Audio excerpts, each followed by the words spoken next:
Welcome to your first Java tutorial. In this tutorial, I'll be showing you guys where to get your JDK, your text editor, and also some basic screen output.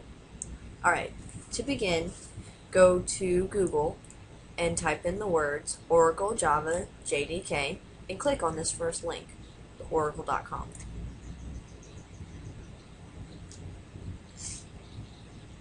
You have several different options at this point in order to download and run a Java program, and I'll be going over those with you.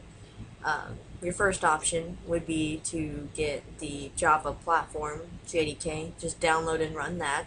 Most of you guys already have Java for different games or different other programs that require Java, so you might already have this already, but just install it just in case you don't. You can also get the JDK 7 plus NetBeans, or the other two options you have is if you know later on you would like to build Android applications, go ahead and download the ADT bundle for Windows. What this is it's Eclipse and the plugin for Android. So you don't have to actually worry about getting a bunch of hoo-ha, essentially, from Google to run Android. It used to be you would have to download a bunch of packages and do all kinds of crazy stuff in order to get your Android to run, but now they just have it in a wonderful little bundle. So if you know later on you would just like to build Android applications, go ahead and download this, save it to your desktop, and run Eclipse, and it'll have everything already ready for you. If you know just for now you would like to build Java and you're just getting into programming, go ahead and just go to eclipse.org/downloads and just download Eclipse 32 or 64-bit, whichever works for your computer, and install it and run it. I'm going to be using the ADT bundle, which is why, actually, if I pull up my Eclipse, I have this weird little icon instead of the normal Eclipse, which looks like that. But if I launch this will load the Android version of it. Okay, so to begin our actual programming, go to File, New, Java Project, and name your project Java Lesson 1. I already created my project if you look over here, and so I'm actually not going to type that up. So just hit Java Lesson 1 and then hit Finish, and then it will create this right here for you. So what we need to do is add a package to this. So click on Java Lesson 1 and hit this little brown square. And a package begins with COM, and let's type Developers Club, and then put lesson Java Lesson 1, and then hit Finish. Then inside of our package we need to add a class. So right click, go to New, go to Class, and let's name this Lesson 1. And hit Finish. Wait for that to cool up. Alright guys, you see this right here? This is called a class. A class is Java's unit of encapsulation. Encapsulation is a style of programming that basically hides everything inside of this class and keeps it safe from manipulation from other classes. So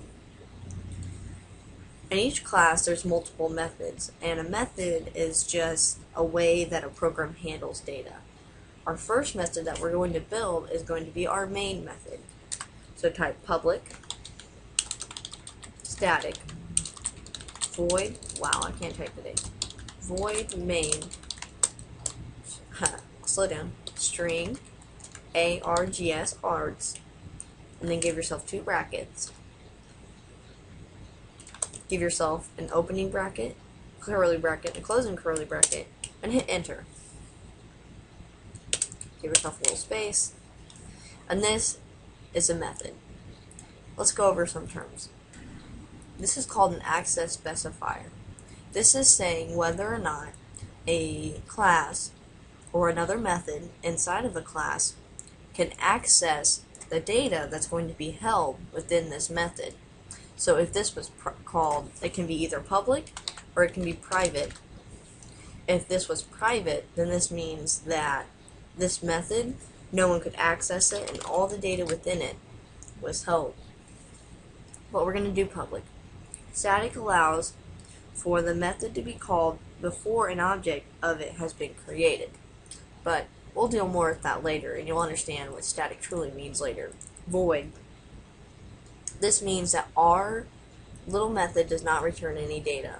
Later on, we'll be using the word return, and then we'll either give like a variable,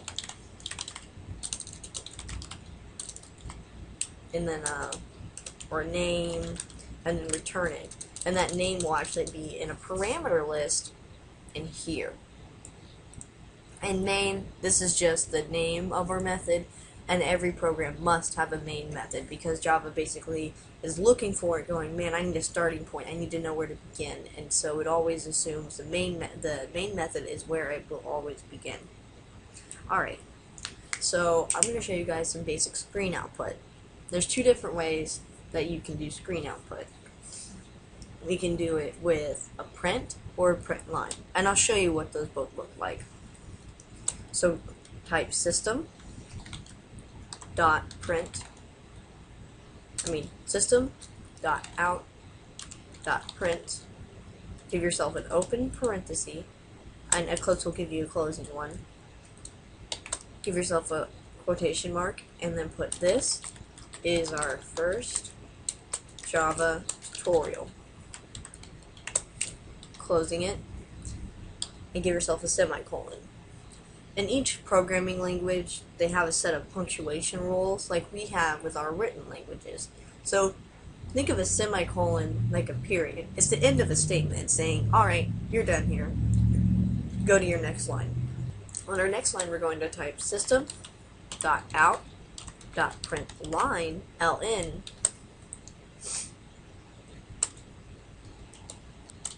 this sentence is on the same line as our first exclamation point, semicolon. And let's give ourselves one last system.out.print. However, this one is not. Give yourself a semicolon. And save. The difference between print and print line is very simple. It's just it gives yourself a break. So these two sentences will actually be on the same line. But because this print line has a line at the end of it, it just gives itself a break. And so this will be on a separate line than these first two sentences. So what we're going to do in order to run our program is hit run. And you'll see the output. Ooh.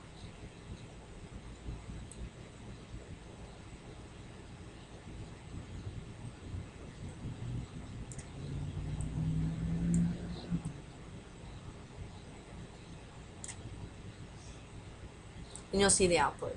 This is our first. This is our first Java tutorial. This is sentence, and you see how it's all different lines now. And that's just our first output. Make sure to save it, and that would be our first tutorial. In our next tutorial, we're going to be going over variables, data types, and how to manipulate these variables. Alright, so see you guys in the next tutorial.